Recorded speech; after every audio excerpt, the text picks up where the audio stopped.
മുണ്ടക്കൈ ചൂരൽമല ഉരുൾപൊട്ടൽ ദേശീയ ദുരന്തമായി പ്രഖ്യാപിക്കാൻ വൈകിയെന്ന് സംസ്ഥാന സർക്കാർ. ഉത്തരവ് കേന്ദ്രം ബോധപൂർവം വൈകിപ്പിച്ചുവെന്ന് റവന്യൂ മന്ത്രി കെ രാജൻ കുറ്റപ്പെടുത്തി. അടിയന്തര സഹായം നൽകാത്തത് എന്തുകൊണ്ടാണെന്നും ചോദ്യം. കേന്ദ്ര നിലപാട് ജനാധിപത്യത്തോടുള്ള വെല്ലുവിളിയാണെന്ന് മന്ത്രി വിമർശിച്ചു. പ്രഖ്യാപനത്തിൽ സന്തോഷമെന്നായിരുന്നു പ്രിയങ്ക ഗാന്ധിയുടെ പ്രതികരണം.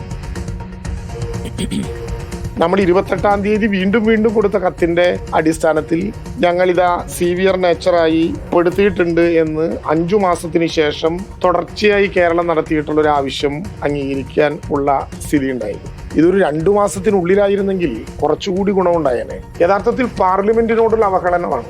2005 ഇന്ത്യൻ പാർലമെന്റ് ഏകകണ്ഠമായി തീരുമാനിച്ച നിയമത്തിൽ പുതിയ ഭേദഗതികളിലൊന്നും അതിനെ സ്പർശിക്കാതെ പോകുന്ന കേന്ദ്ര ഗവൺമെന്റ് സെക്ഷൻ 13 അനുസരിച്ച് ഈ ദുരന്ത മേഖലയിലെ ജനങ്ങളുടെ കടങ്ങൾ എഴുതി തള്ളാൻ എന്താണ് ഇനിയും പ്രയാസം എന്ന് നമുക്ക് മനസ്സിലാകുന്നില്ല.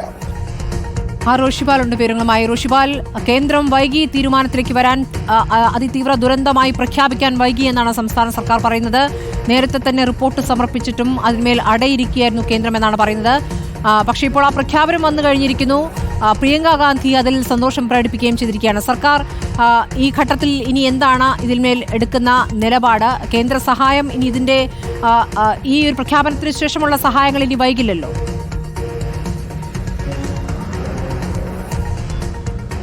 ഇതിൽ ഏറ്റവും പ്രധാനപ്പെട്ട കാര്യം, നേരത്തെ തന്നെ ഈ ഒരു പ്രഖ്യാപനം വന്നിരുന്നെങ്കിൽ കുറച്ചുകൂടി സഹായം സംസ്ഥാനത്തിന് ഉറപ്പുവരുത്താൻ കഴിയുമെന്നാണ് സംസ്ഥാനം വിലയിരുത്തുന്നത്.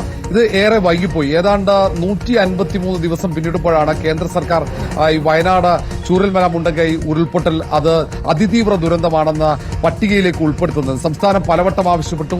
പ്രിയങ്ക ഗാന്ധി കേരളത്തിലെ എംപിമാരെ മുഴുവൻ ആഭ്യന്തരമന്ത്രിക്ക് മുന്നിലേക്ക് കൊണ്ടുപോയി അവിടെ ശക്തമായി ആവശ്യമുന്നയിച്ചു. വിശദാംശങ്ങൾ കൈമാറി.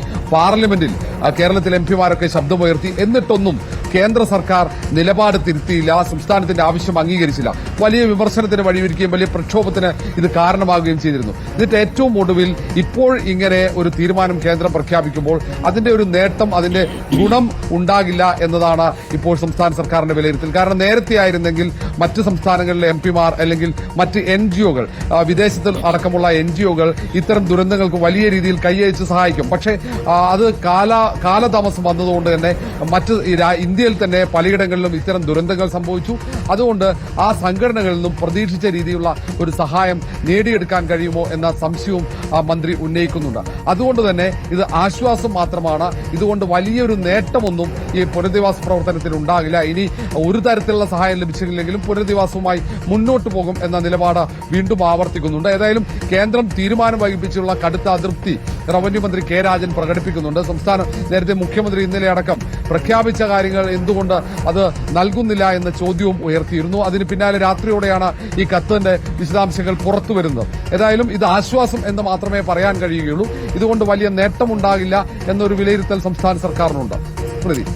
ശരിയാ, റോഷിപാലാണ് വിവരങ്ങൾ നൽകിയത്.